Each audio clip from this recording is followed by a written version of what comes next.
We'll stay with this particular story now and speak to Zakhele Ndlovu, UKZN political science lecturer. Thank you so much for your time this afternoon. I mean, some analysts, have said that in the absence of structures, the MK party may have some serious issues now and in the future. It now has a national high command, and this was announced earlier on today. Your reaction?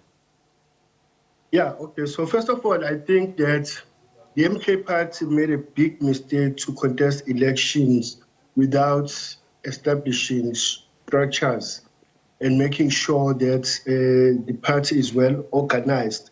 So they basically put the cart before the horse here. But at least now that they have established the hierarchy of the party, the leadership and everything, I think that's a step in the right direction. But again, let's remember that these leaders who have been chosen, and I carefully use the word chosen here because there have not been elections to elect leaders of the party. So, but at least for now, they have an interim structure, and I think it's a step in the right direction. I don't think that we're going to see the drama that we have been seeing over the past couple of months with the people being removed and brought back and then being removed again. And like what we have just heard from this young gentleman who has taken the MK party to court. So I hope we are not going to be seeing more of that with the establishment of the leadership structure. So what do you make then also of the decision to say that they will not be holding an elective conference anytime soon, as they are wary of, the divisions that such conferences might cause? They're going to wait for things to stabilize somewhat and then, look at that particular option. Is that a wise move? Well, I think for now it's a wise move, but I do sense a lot of paranoia on the part of MK leaders. But look, I think they have to prioritize the election of party leaders. If not this year, definitely they have to do it early next year. But it's urgent because if you don't have an elected leadership, then it's a problem. And some people may argue that the leaders who have been put in place are being positioned to be back in those positions when the elections take place, or they are being groomed to be in those positions, yes. I'm going to get to these MPs in just a moment who are taking the party to court. But there's something, that the now national organizer of the party, Flo Chivambo, said. He says that small, unviable political parties are not sustainable for black people, and talks about the fact that, and I quote, when you have a multiple of these, they end up becoming fiefdoms of individuals. But some have argued that more of the same can be said for the MK party. Would you agree?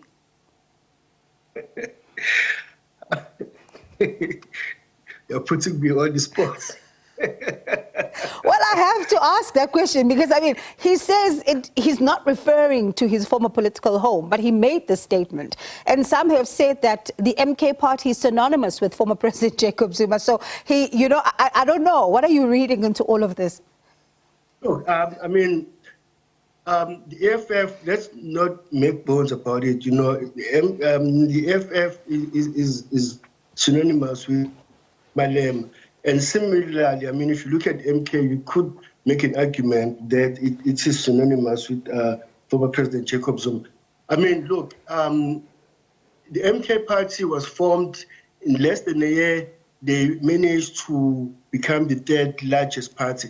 And the primary reason for that is that people did not know much about the party, but they knew enough about former President Jacob Zuma, and he's been the face of this party. Most political parties in South Africa today, like you take the UDM, it's synonymous with General Holomisa, the Patriotic Alliance, you have Gates and McKenzie. So that's just how it is. The only parties that cannot be associated with one individual, of course, is the ANC. We've had so many presidents of the ANC, and then of course the DA. There was Tony Leon, Helen Zille, and now John Steenhuisen. But the rest of the parties, it's a one-man show. That's a fact. Interesting. And let's get now to these, 10 members of the MK party who are, obviously have taken the party to court. They claim that their dismissals violated procedural fairness as well as jeopardizing their livelihoods. And you listened to one of them and what they've had to say, talking about processes that were flawed, that there may have been some individuals who claimed that they were going to be removed. Was this matter handled correctly by the party in your view? Look, just listening to this young man who has just been interviewed doesn't sound like it was handled in the correct manner. And of course, you have to ask yourself, how did they end up on the list of people who went to Parliament? If the party argues that it was done fraudulently, then you have to ask, how come their names ended up on that list? And again, it goes back to what I said earlier on, that I don't think that the MK party made a smart move to contest elections without establishing itself and making sure that it has people who are going to manage the party and make sure everything goes smoothly. So this is just another example of why it was a huge mistake for the MK party to rush to contest elections. And then look, people's livelihood here are at stake. And of course, if these people lose, I don't think that they'll continue being members of the MK party, because truth be told, many people go into politics in this country because they expect to put food on the table. So if that is no longer happening, I don't think that they're going to stay and remain members of the MK party. So what does it mean then, especially for the party, and given what you're saying about this, how this whole matter was handled? Because when you listen to some of what is coming out in court, they're claiming that the party does not have a constitution and there's no code of conduct. Now, if this is true, how urgently do they need to remedy this? Because they may find themselves in possibly similar positions in the future? Yeah, look, I think that the MK party needs to go back to the drawing board.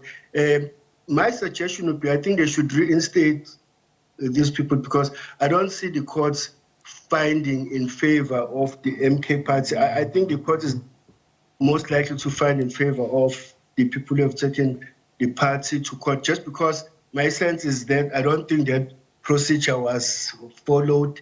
I don't see any convincing argument that could be made to say that these people should not have gone to Parliament. After all, that would be the party's fault that they ended up on the list that went to Parliament in the first place. It's going to be an interesting one. Zakhele, I appreciate your insights this afternoon. Thank you so much for speaking to us. That was Zakhele Ndlovu, UKZN political sciences lecturer.